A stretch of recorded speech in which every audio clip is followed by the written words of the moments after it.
My personal reflection on Surah Yunus. Surah Yunus resonates deeply to the heart, especially when facing trials and betrayal. The story of Prophet Yunus alayhi wasallam reminds me that even the most righteous servants of Allah can find themselves in moments of despair, not because Allah has abandoned them, but because He is guiding them back to Him in ways we may not immediately understand. Having worked for 17 years in one of the colleges in Oman, only to be misled and wronged by someone I trusted, left me in a state of shock and confusion. The pain of slander felt overwhelming, but Surah Yunus taught me that hardship is not a punishment. It is a test, a call to turn wholeheartedly to Allah.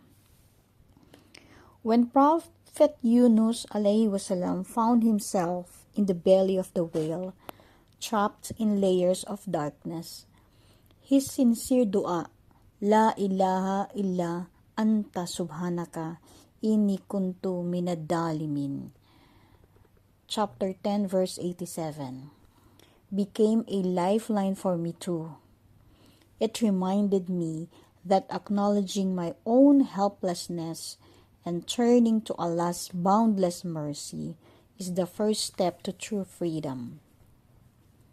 Through this surah, I learned that even when the world seems to close its doors, Allah's door remains open.